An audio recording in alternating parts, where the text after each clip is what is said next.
Good morning, peeps. I am Kim from Stones Hill Homestead, and today I'm canning some chicken. We got a 40-pound box of chicken tenders, and I have some empty jars, so just taking care of that today. And I thought I'd bring you along and show you what I do. I'm going to start with quart jars, and the reason is because that is what it takes to make a nice batch of chicken and noodles for us. We like the heavier meat in our dishes. We don't like things that aren't meaty. So anyway, it's real simple. I'm just gonna put these chicken tenders in here. I'm gonna fill up these jars and get the first canner going. I just kind of shove them down in there. Nothing fancy. I will put some salt in here because that is our taste to do that. We like it. You're gonna leave an inch of head space. This chicken is gonna cook down. It is going to make a great broth for when we do make a dish.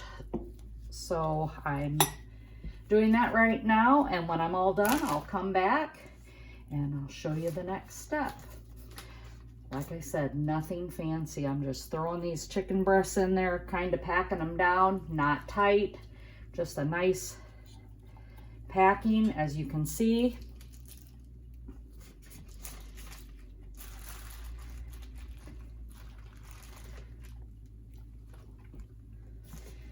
And you don't have to put salt in them. I just prefer. The other thing I prefer to do is if I'm gonna make something like shredded chicken and I want fajita chicken style meat for like salads or shredded taco chicken for tacos, I'm gonna go ahead and put that meat in here as well. So all I have to do is open it up and heat it up and ready to go. Works great for us. It's just working easier for us. And again, when you're canning, follow safe practices. Keep the things all clean. I did wash these jars all in a dishwasher and sterilize them beforehand. The reason I do that is because I want them nice and clean before I start packing them. For pressure canning, you don't need to sterilize because the pressure canner will take care of all that for you, but they do need to be clean. So I always encourage you to clean your jars ahead of time. And a big shout out to Carrie, my good friend. She gifted me these jars, which I wasn't expecting, and that has helped me to get some canning done today. So I'm always happy to get some more on my shelf for future. This doesn't have to go in the freezer. It'll be shelf stable. I usually don't like to have my meat set any longer than a couple years on the shelf in canning, after canning. Some goes longer, some is not quite a year, but I have no problem with 2 years shelf life on this. I believe the bulk canning lids say up to 18 months, but I think they just had to put that on there for liability reasons. So there you go. Well, as you can see, I'm still canning these, putting chicken in these cans, in these jars. I will come back with you in a few moments and I'll show you the next step. So our next step is getting our canner ready. I have an all-American canner. There's many types out there on the market, but this is what I prefer. It is an investment, so you have to look to see what you're going to be doing, the volumes you're going to be doing. This is my small canner. I have a big one that holds 18 pints, I believe. This one is like 9 pints it holds when I can it. Definitely 7 quarts going in here. I don't think it fits 8, but anyway, I'm gonna pour water. I'm gonna pour cold water in here. And the reason I'm pouring cold water in here is because my chicken is cold. My jars are cold. You don't wanna have thermoshock. If you have thermoshock, your jars explode. You're losing all your meat that's in there. You're gonna lose the jar. You just wanna use all safety precautions. This one also requires me to take olive oil on this beveled edge here to make the seal, and then I'll put the lid on and I'll bring you back for the next step. So what I'm doing now is taking white vinegar, and I need to wipe off all the rims of these jars. And the reason you're wiping these off is you want to get all the grease and the juice off of that jar rim, so that one, you have a great seal and you don't have spoilage. And we want that seal to happen, and we want that jar to be clean. Just make sure they're all clean really well. There you go. That's what that is.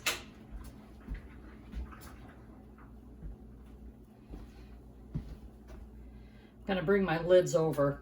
I heat my lids. The new lids, you don't have to. I just prefer to do that. It's something I learned from my granny, from my neighbors, the ones that taught me how to can, from my mom. I just know safe practices are the best thing to do. And right now I'm looking for my salt.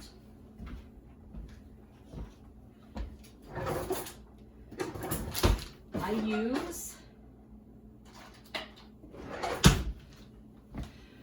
Redmond's Real Salt. It's got all the minerals in it. It is a great product. I get it from Azure Standard, and that is the best. I get it in a 10-pound bucket. Some people think, wow, that's a lot of salt. Well, we use a lot of salt in baking here. Not so much in eating, but this has all the trace minerals in it that you're going to need. It's out of the United States. And I'm putting a half a teaspoon in each jar, more than enough. Don't need any if you don't want any. Again, it's just what we like. I'm gonna take one of these lids. I'm just gonna set it on top here on each jar. These lids are ball lids. I'll be honest, I prefer the Superb brand, which is much thicker of a lid. 4 jars also I love. I've never had a seal failure with them. Ball lids, all of the ones that I have bought currently, recently, I've been having failures with them.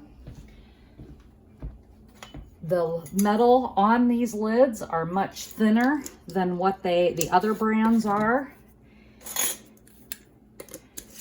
And so I have went to quality control, and I am using the lids that work the best for me, which is 4 jars and Superb brand. Again, both of those I get from Azure Standard. You probably noticed I didn't put any water in these jars. I am not cranking these lids down. They are just finger tight. It may look like I'm cranking them down, but I am not.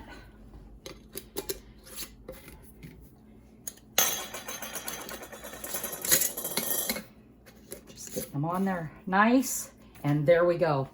This vinegar, I pour the rest of this vinegar into my canner because that will help keep the jars clean while they're canning, and they won't come off or come out of the canner with that white film that you so often see. Then you don't have to do anything except clean your jars, wipe any kind of debris off of them if there's any. Sometimes these jars will, as they're venting, they're escaping the air out of the jar during canning process. As that happens, you will have them leak a little bit. You'll want to wipe down your jars really good, but we'll show you that in the next step. Okay, so now I'm loading up the canner with my jars of chicken.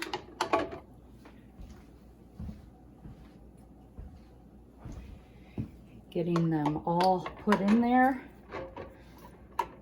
I do leave a little bit of a gap in between them in this canner because I have the room. I don't want them touching and clanging against each other. And there is the canner full. Now I'm going to take some olive oil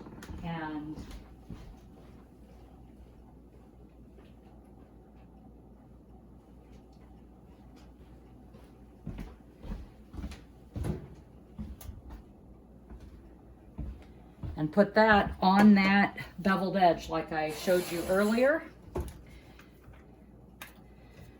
So I don't contaminate everything. I poured in a little jar here because I'm going to be dipping my fingers in it.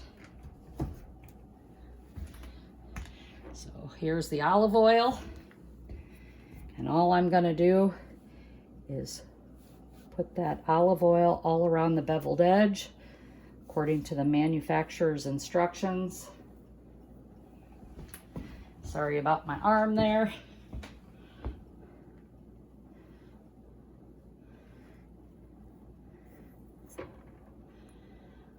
You want to get that a nice bead of oil all the way around there.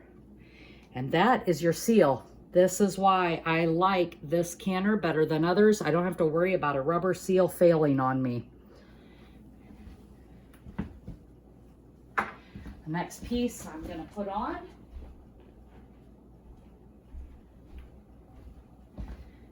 is my lid.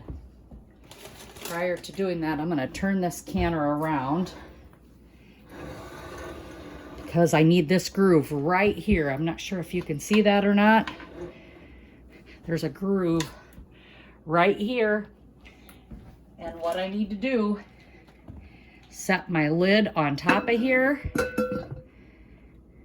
Then I'm going to turn it so that this arrow and that mark, so these match. You can see the arrow and the groove match.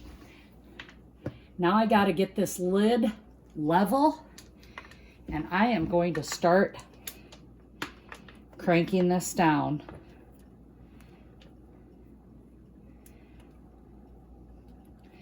I want that as level as possible all the way around. Sometimes it takes me a couple times to get it level. And it appears I've lost one of my cranks here. So let me check my box real quick.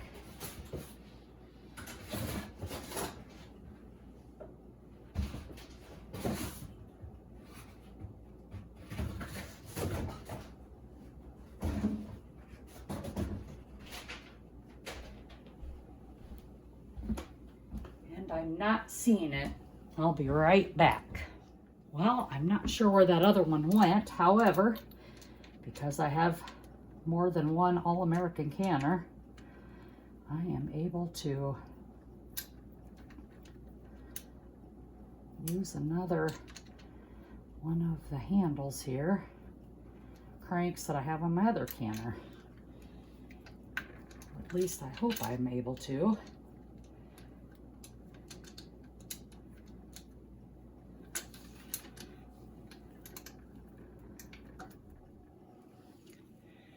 There we go. Now we got it.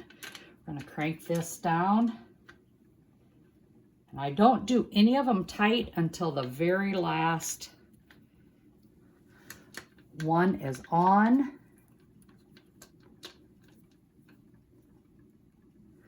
Now I'm going to crank these all up, doing it across. And I'm going to turn this on high, and we are going to bring this up to pressure. Once I bring this up to pressure, this is going to start venting. We will vent for 10 minutes. After that vent happens, I will put my weight on. It says number 10, that is 10 pounds of pressure. I will set it on, and then I'm going to watch the gauge. I'll bring you back for the next step. Okay, can you see this steam right here? That is coming out. It is venting. So now we need to set the timer for 10 minutes. And it's gonna start the countdown for 10 minutes. We're gonna let that vent. After the 10 minutes, we'll set the weight on. I'll be right back.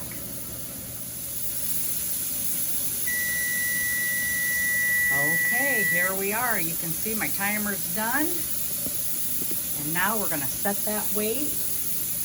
Got 10 pounds. We're gonna tip it right on there. And we are gonna watch this pressure come up with the weight on. When it reaches 10 pounds of pressure, that is when we start timing. My weight will jiggle a little bit to let me know the timing needs to start. And we will begin the process for 90 minutes for quart jars.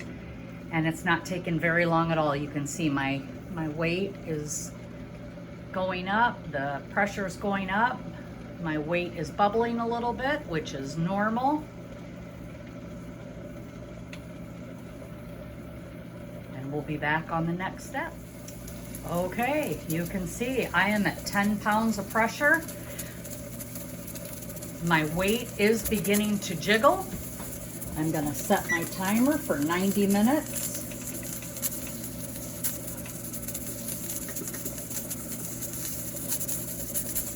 And we are gonna keep that pressure at 10 pounds. I'm gonna have to lower this heat a little bit so that pressure doesn't climb any farther. And I will be back when we're done. When we are done with the 90 minutes, we will let the canner come down naturally in pressure all the way till this gets back down to 0. We will not lift that weight. We will let that happen naturally. It is unsafe to do that. You're gonna cause thermoshock. You're gonna explode jars. Do not ever do that when you're canning. You let the canner come down naturally. It needs to be safe. I follow my canner's manual, the instructions for the All-American canner, and I have not had any problems. Be back after a bit. So while we're waiting on that next batch of canning chicken, plain chicken, I'm gonna do some fajita chicken. I only pack my jars, again, with the chicken. Same way I did the other.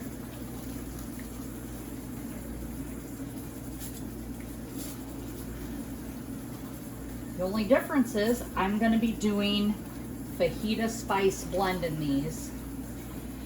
There are many recipes you can follow with this. I personally follow the Canning Diva, and I like her fajita recipe blend, and that is what I do. You can put all kinds of spices in your chicken. Just make sure it's a tried and true canning recipe, which is what I do. I have experimented with a lot of things. Unless you're confident of what you're experimenting with, follow tried and true canning recipes. So I'm going to show you what I'm going to do. Oh, that looks like it's a little bit of plenty there. I'm going to take that last one out. Let's see if I can adjust these a little bit to be able to get maybe a smaller piece in there. I'm using chicken tenderloins. These are our favorites. We like this style of meat. I want 1 inch of head space in there. Grab a generous tablespoon of my chicken fajita spice blend mix, and I'm going to put that on top. And that is ready to go. And I'll do all the others that way, and I'll come back later. So here's all the jars. They've got the seasoning in them, as you can see. 1 inch head space. Now I'm going to wipe the rims again with the vinegar, white vinegar, and put them lids on. So I'm putting my lids on again. And there's a couple things I don't want to happen. I do not want these jars to become room temperature because, again, fresh chicken. So even though I'm getting these ready, lids on, rims are clean, everything's in there the way it's supposed to be, I am going to store these outside in the garage while I'm waiting on my canner to finish the batch that's currently going. Then when that comes down to temp, I will empty that hot water out, empty the jars out, get those jars on the counter for cooling. I will put cold water back in the bottom of the jar, or back in the bottom of the canner, because I don't want to put cold jars in hot water. You never want to do that. I'm taking these rings, finger tight on there. I couldn't think of my word earlier. It's siphon.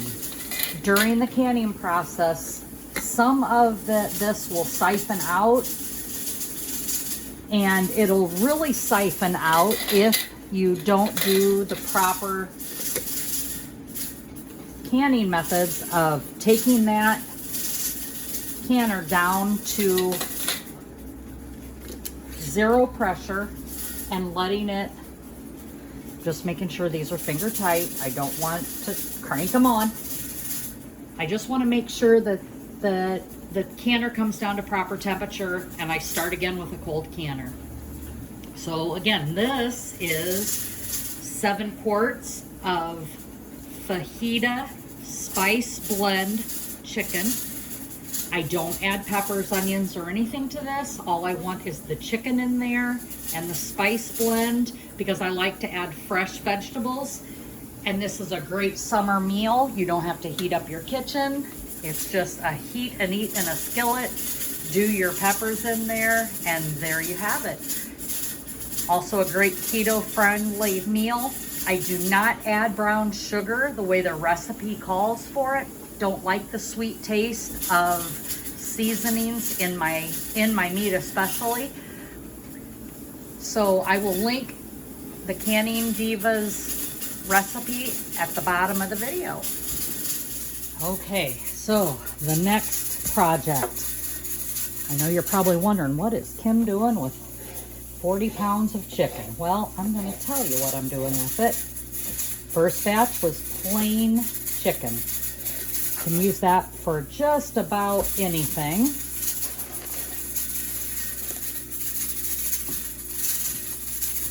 Not sure if you can see what I'm doing here.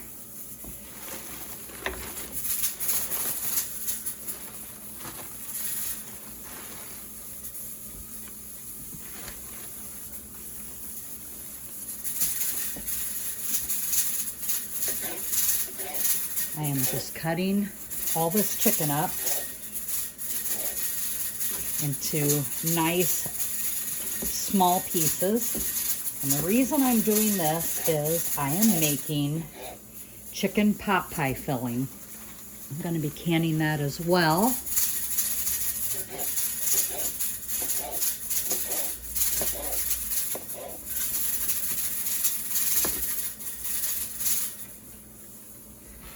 Let me move this camera. This is not a good view here. Sorry about that. There we go.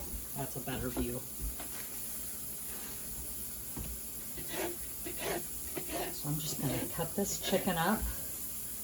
Once it's all cut up, then I will clean all my vegetables. I'm going to be adding celery, carrots,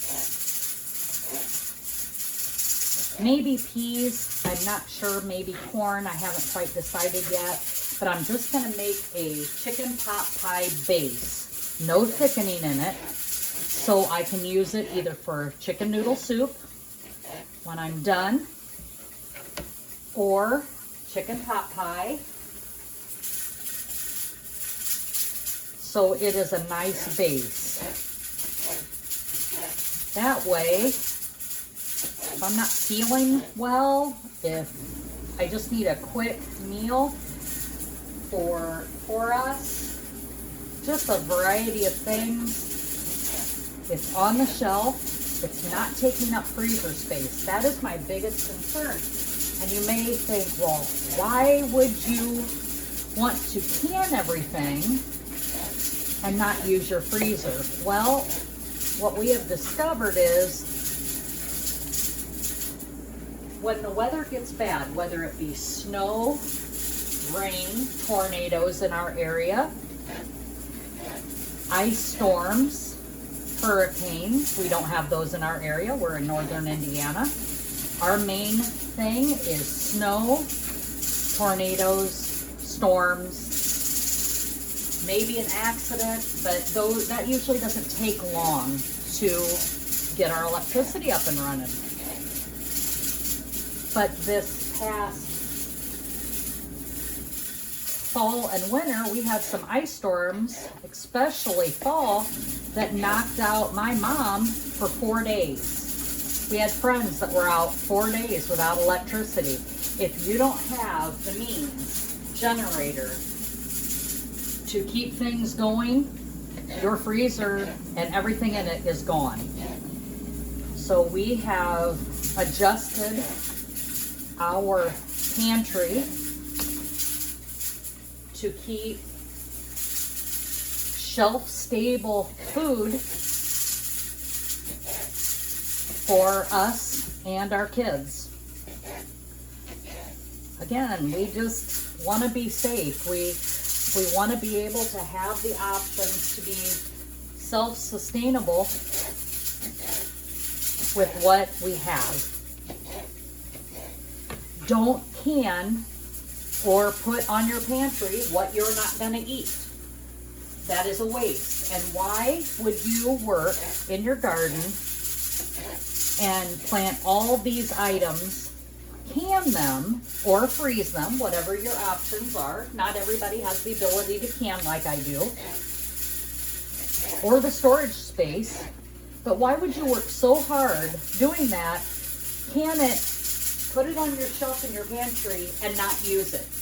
You are to use it to help you get through those times that are rough. It's not about prepping. It is about being ready for that emergency. Job loss. RV industry in our area has shut down since before Christmas or Thanksgiving in some cases, and they still have not come up, and they will not reopen until February 6th or February 10th in some occurrences. How are these people able to buy food to feed their family with no income? And then people say, well, you know, they've got unemployment. Unemployment is minimal income. That needs to pay for their roof over their head. That money needs to go towards the roof over their head, their electric, to stay warm. Food should not be something they're concerned about, but they are, because they are now without income. The economy has not been good this year, and maybe for the past couple years. So we need to be ready. So job loss is one, illness is another. I've said in one of my previous videos what happened to us. My husband had COVID in November of 2020. He was down 12 weeks. It was very bad. He never went to the hospital because I had the ability to care for him at home. I have enough medical knowledge through what I do in the healthcare field that I was able to ventilate him at home. I was able to get oxygen ordered by the doctor. We kept him at home, and for 12 weeks he was on oxygen and the BiPAP machine where I ventilated him and got him up every hour to get him moving, to keep those lungs working. I fed him raspberries. That was all he could eat. He never lost his taste or smell, but he is self-employed. So, no income for 12 weeks. We were struggling, but the one thing we never had to worry about was food. Then in 2021, December, Again, self-employed, he is self-employed. I still have not wasn't able to find a job at this point because the sleep centers, the job that I do, they weren't having any openings. So I was working at home by that time, and I was just working in the garden, or planting a garden, finding the best ways for us to get viable food. In December of 2021, he broke his ankle, and I was working at a sleep center for a very short period of time prior to him breaking his ankle. And in January, I slipped and fell and broke my back. I broke T11. So now we're back to no income, no unemployment, nothing that we could do to help sustain that. However, we did have my pantry items, and that began our journey the first time with our pantry challenge. Jessica from Three Rivers Homestead does the pantry challenge every January and February. I was inspired by her, and I began doing the pantry challenge. We never went to the grocery store. In 2022 is when I broke my back, January 13th of 2022. We never went to the grocery store following that point. So for the next 6 weeks, we ate food from our pantry. Our children took care of us. Our adult children and their wives took care of us along with our grandkids. They used the food on our pantry and helped us along with that. And of course, we never had to worry about food. The only bills that we had to pay was, again, our electric and our household. We had to pay our mortgage. There was things that we still had to pay, even though we had no income. And again, we follow Dave Ramsey, so we were prepared for some of this. We did have some assistance from a family member that brought us help when we needed it, and those family members were a godsend. Very thankful for that. So it's not health all the time either. In our case, it was health. We were both down with broken bones. He had COVID, so over the past 2 years, we've had some major health issues. We are blessed. We are back on track. We are both working again. But the one thing we never had to worry about was our food. Our pantry sustained us. It's not about a big disaster. It's not about these prepper thoughts of EMPs or catastrophe, although those could happen. But that is not our main goal. Our main goal is in the event of environmental things, tornadoes, weather, illness, injury, losing a job. Those things all happen. So we need to be prepared. So that is why I do this. One, I enjoy it. This is a passion of mine. I know what I am putting in my mouth, in my body, in my food.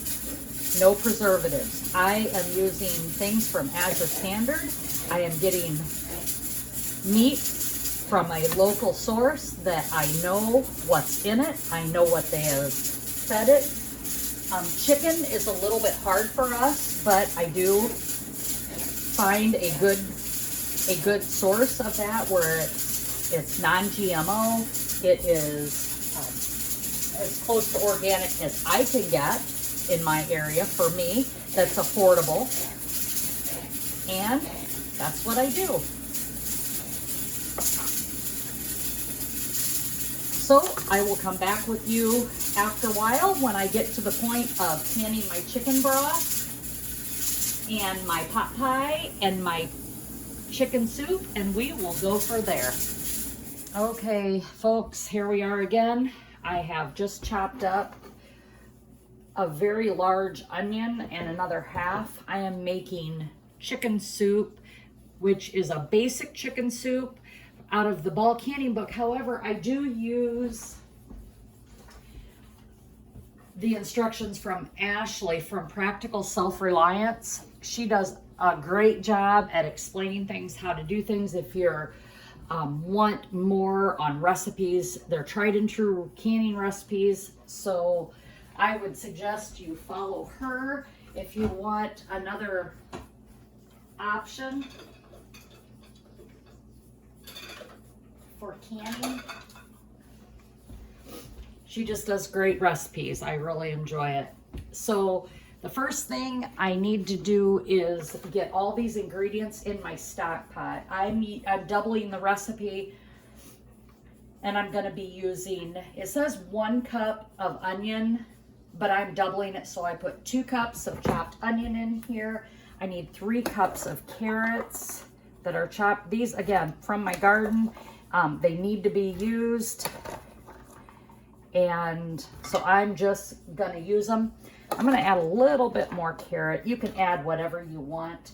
It also calls for celery. Not everybody likes celery, and I'll be honest, I'm not fond of it, but I do like it in my soup. So I am going to add my chopped celery that I have here. I don't want it to go bad, but I don't want it to be what I would call celery heavy. And it calls for 1.5 cups of chopped celery. Again, I've added 3 cups, and I just think there is enough. I'm gonna add a little bit more celery in there. I'm gonna keep this for another recipe that I'll make with what's left. Then it calls for 3 cups of diced chicken. There again, I'm doubling everything, so I'm gonna do 6 cups of diced chicken. Once I get all these in the pot, then I'm gonna add some salt and pepper to taste. You don't have to add either one of those. Totally optional. The recipe calls for chicken bouillon cubes. Again, totally optional. If you don't like salt, don't use it. It's not a big deal for this canning recipe. 4 cups of chicken stock is what you're also, 4 quarts of chicken stock is what you're gonna need. I'm gonna need 8 quarts, but I have my own, I've made my own. I'm gonna bring that to a boil in a pot. This is one of those recipes you can't cold pack. You need to cook it for 30 minutes. You're gonna fill your jars halfway up with the solids and then the rest of the way with the liquid. So I'm gonna cook this over and do that for about 30 minutes, and then I'll be able to start putting it in hot jars, which I do have hot jars ready. I'll come back with you at the next step. Okay, so here is the chicken soup solids. And just so you know, there is nowhere near enough liquid in this stock pot for me to can 8 quarts of chicken soup. So what I'm doing is I'm gonna cook this down for 30 minutes. I have another stock pot that I'll start with the remainder of the broth. Once I get the jars filled with the solids, then I will use that to fill the jar up with liquid. The reason I'm doing that is I don't have a big enough pot to do all of it in one. I would need 16 quart of liquid on top of my solids, so this just makes it easier to do that. Okay, so now we're gonna take off the weight. You can see that this is down to 0, and then we're gonna take this off. No sound, which means I've let it come down to pressure, down to 0. And then I'm going to undo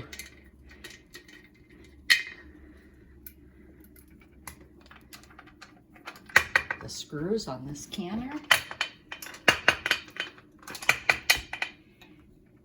And when you take this off, take it off with that away from you so you don't get any steam burns.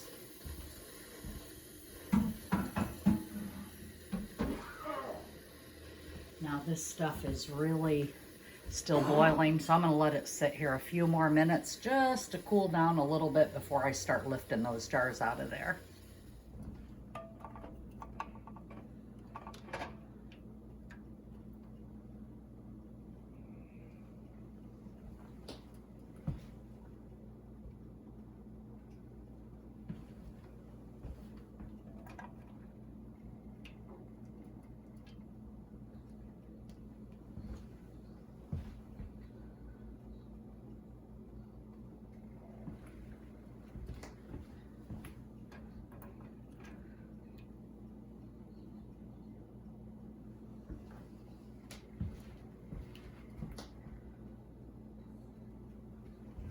As you can see, all those jars are boiling, have plenty of liquid in them.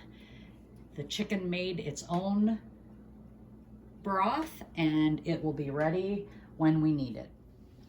Okay, so now I am filling my jars for the chicken soup halfway with solids. And I am keeping the broth separate using a strainer.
These jars just came out of the dishwasher, so they're nice and hot as well.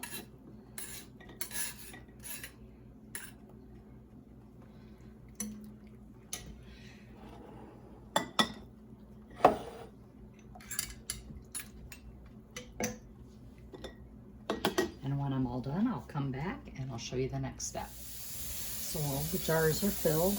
Now I'm going to wipe the rims off again.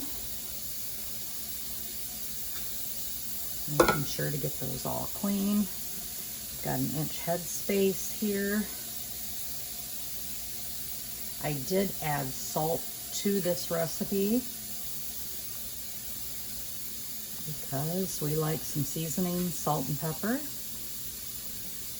I'll add the lids and then it will head to the canner. Since this is hot, I will be placing this in a hot canner. Okay, so I'm waiting to get the chicken soup in the canner. So you're hearing my canner going from the previous batch, but I had enough chicken pieces that I cut into chunks to make 4 more quart jars of chicken.